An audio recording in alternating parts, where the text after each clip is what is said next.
Et on se souhaite, et je nous souhaite, que ces bouleversements climatiques, et c'est ce que je trouve intéressant, rendent l'architecture meilleure en fait, au même titre que la révolution industrielle a rendu l'architecture meilleure, au même titre que la modernité a rendu l'architecture meilleure, au même titre que tout un tas de choses ne font que rendre l'architecture meilleure. Parce que le vernaculaire, c'est l'utilisation de moyens et d'une économie locale sans vraiment la remettre en question. L'économie, maintenant, elle est nécessairement globale, l'accès aux informations est global, et donc on est nécessairement projeté dans une dimension savante, par opposition au vernaculaire, qui nous empêche, je dirais qu'on est condamné à l'oubli du vernaculaire, même si on peut manipuler, même si on peut toujours regarder des traditions vernaculaires de certains territoires, on est obligé de les assembler et d'avoir la conscience du monde qui est plus global et nécessairement savant et beaucoup plus épais. Nous, on doit se poser la question de la manipulation d'éléments qui nous intéressent et qui sont forcément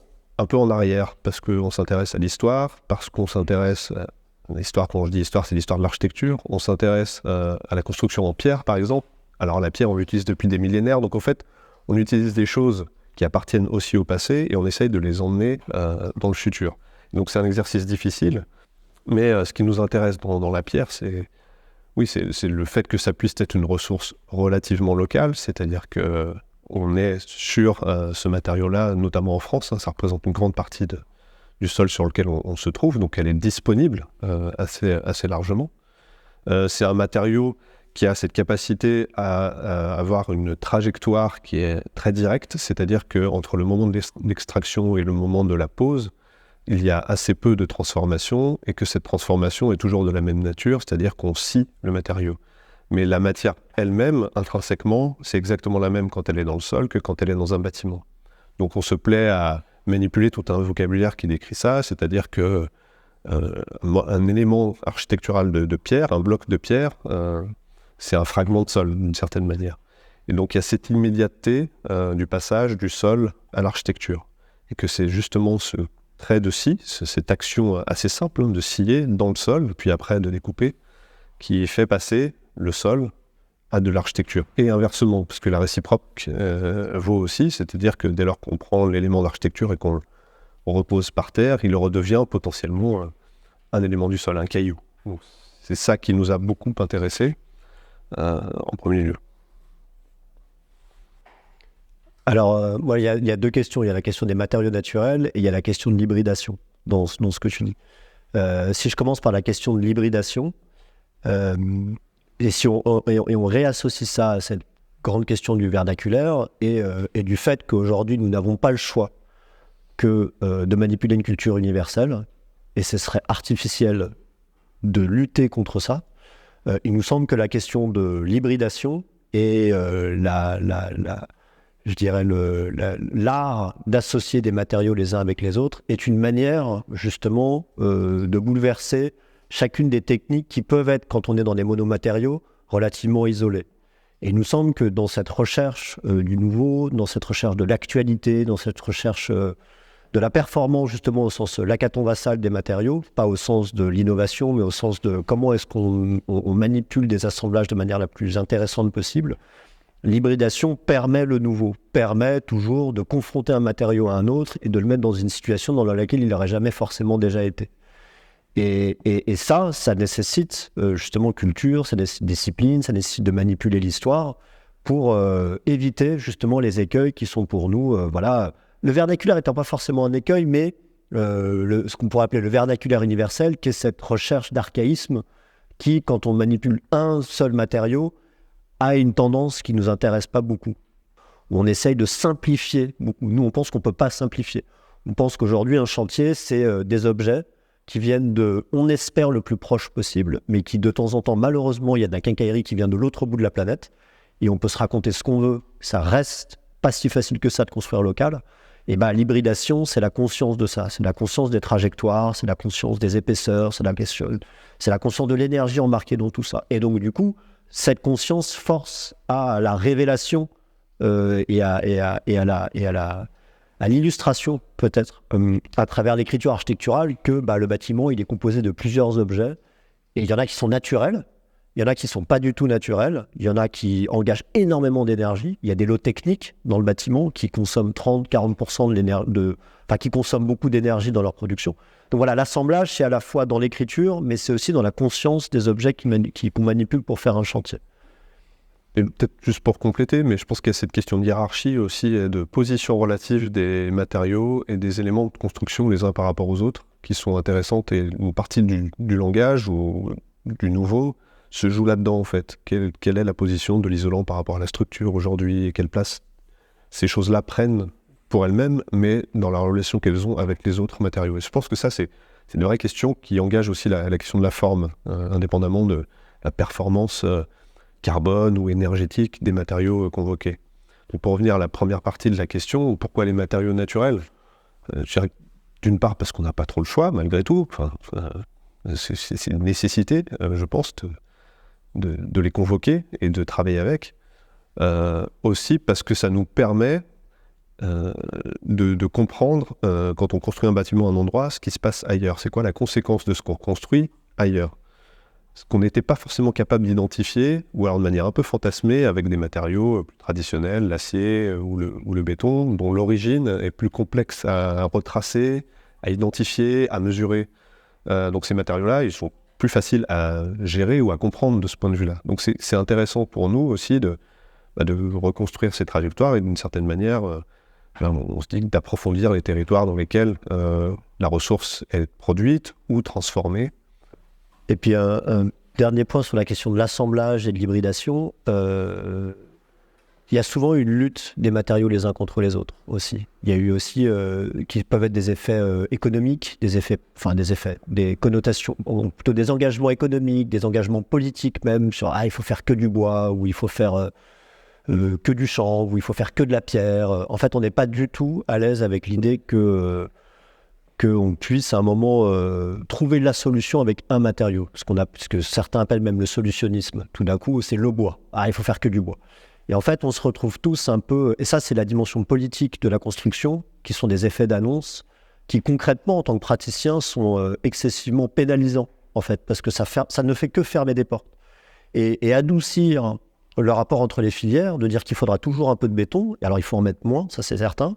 Le fait de l'hybrider avec de la pierre, ça permet à la pierre de ne plus être tout à fait comme avant. Ça permet de mettre moins de béton, de mettre du bois aussi, parce que pour toutes les raisons qu'on connaît, c'est aussi une force de praticien. Vous voyez, c'est aussi une force qui est pas beaucoup moins radicale, mais qui est mieux consciente des territoires économiques dans lesquels on évolue et des acteurs aussi auxquels on est confronté tous les jours pour faire tourner une société de notre petite échelle, mais malgré tout.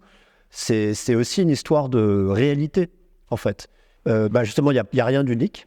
Justement, c'est ce qui est très intéressant, c'est finalement le prototype le bâtiment qu'on avait fait rue Oberkampf en pierre, c'est exactement à peu de choses près le même système constructif. Alors à peu de choses près parce que c'était il y a toujours du bois. À l'époque, c'était du CLT, et là, ça va devenir un plancher solivé en éléments de bois plus qu'en panneaux de bois. Et en fait, ce qui est intéressant pour nous, et c'est à la fois dans ce que tu dis, c'est-à-dire le fait que ce soit peut-être la première fois qu'on puisse faire un bâtiment de cette taille-là, depuis récemment, parce qu'il y a eu des bâtiments en pierre très hauts, les cathédrales gothiques, etc., qui se sont faites. Mais ce qui est intéressant, c'est le fait selon nous, qu'on puisse aujourd'hui construire un bâtiment de cette échelle-là avec des matériaux naturels. Je pense que c'est ça la démonstration qu'on fait, et c'est aussi ce sur quoi nous accompagnent beaucoup de clients. Mais il n'y a rien de... Je dirais que le mot unique, je sais pas comment dire. Oui, parce qu'on ne recherche pas la performance, et je pense que la démonstration qu'on fait, pour le coup, on peut dire que c'est une forme de démonstration, parce que ça reste, d'un point de vue normatif et réglementaire, innovant, si on applique ce mot-là juste là où il est nécessaire. Mais c'est possible parce que on met les matériaux dans une relation de complémentarité entre eux. On ne pourrait pas faire juste une tour en pierre et puis, je sais pas, tout en béton. Là, on cherche à faire en sorte que la pierre porte les planchers. Et pour qu'elle porte les planchers, il faut qu'une partie des planchers soit en bois, à la fois pour réduire le bilan carbone, mais aussi pour optimiser les reports de charge sur la façade. Et puis, on va isoler cette façade en pierre porteuse avec un isolant en béton de chanvre, parce que c'est peut-être le meilleur complément isolant naturel qui puisse fonctionner avec la pierre, et ça on l'a éprouvé déjà.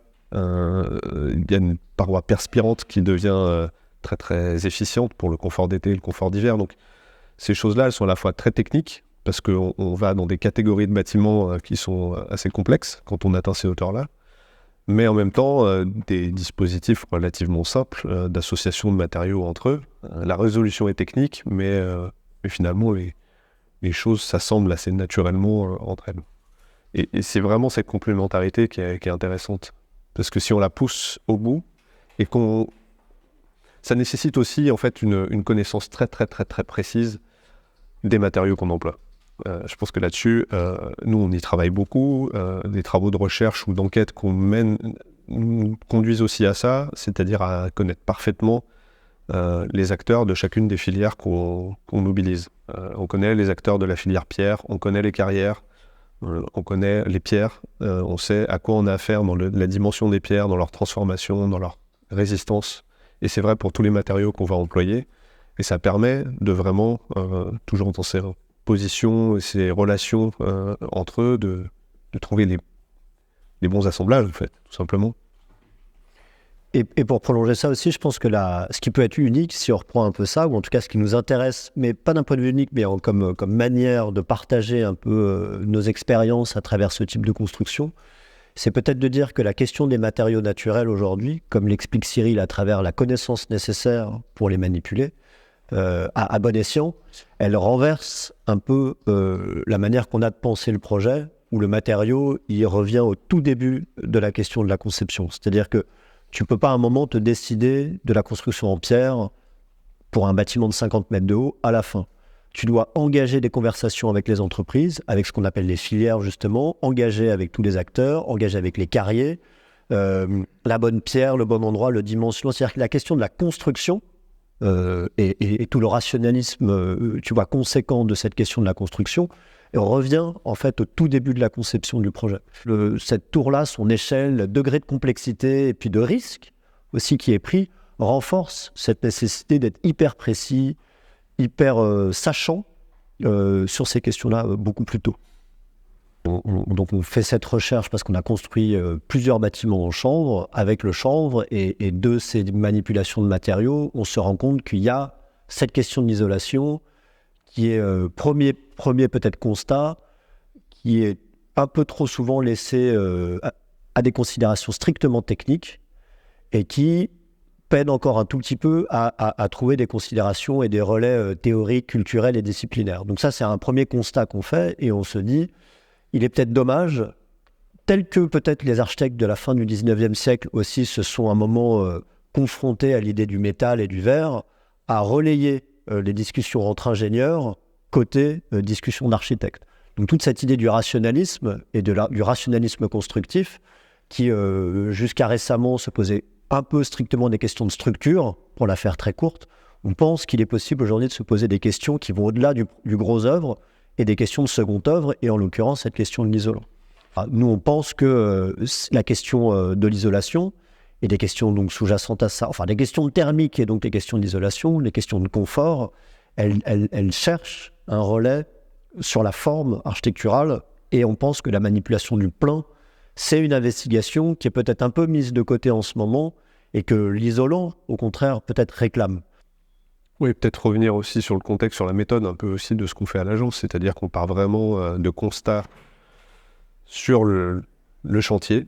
Donc c'est important qu'on suive nos projets aussi depuis la conception jusqu'à la fin de la réalisation, ce qui n'est pas toujours acquis, notamment en France.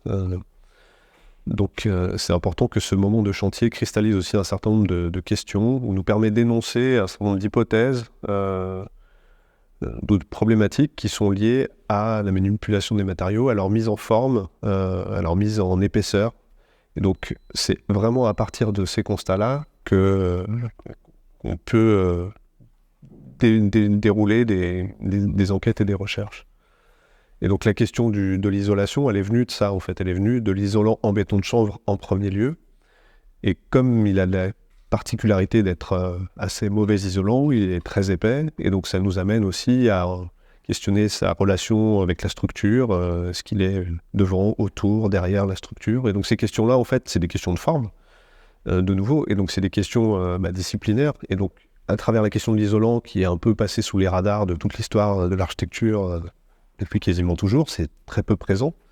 Nous, on se dit que c'est plutôt un matériau qu'on va pouvoir mettre en discussion avec, de manière aussi noble, on va dire, que les matériaux de structure ou autres. Parce que pour aller juste une petite question de vocabulaire, parce que c'est vrai que le fait d'isoler a toujours été, on s'est toujours séparé dans une grotte d'un milieu. On a toujours tenté, avec de l'architecture vernaculaire ou savante plus tard, à séparer des milieux pour être bien par rapport au milieu d'à côté. C'est l'élément isolant qui nous intéresse. Vous voyez, et c'est ça dont on peut séparer un peu et distinguer les différentes histoires. Parce que le matériau, l'élément isolant, il y a aussi un constat, par exemple la Biennale de Colas qu'il a faite en 2014, vous savez, il y a une dizaine de petits fascicules, et ça fait 1000 ou 1500 pages, et il y a 2 pages sur l'isolant, sur les 1500 pages. Donc en fait, on essaye de voir comment est-ce aussi ce matériau, ou cet élément peut-être isolant, il permet de re-questionner aussi une histoire plus large, qui est la question du mur, la question du plein, la question... et puis les potentiels formels, je dirais apprendre la précision et la curiosité. Je pense que c'est les deux... Je me souviens, j'ai passé un peu de temps à Loma, chez Am Colas, et il disait assez souvent, je ne suis pas trop sûr de ce que je fais, mais je suis à peu près sûr de ma curiosité. Et c'est assez intéressant de se dire qu'en fait, quand on est curieux sur quelque chose, il faut se donner les moyens de développer sa propre curiosité, les outils de sa curiosité, les règles, les modalités de sa curiosité, et ensuite de ça, fabrique, je trouve, de l'assurance en soi, de la précision. Et c'est ça qui fabrique, je trouve, une personnalité d'architecte intéressante.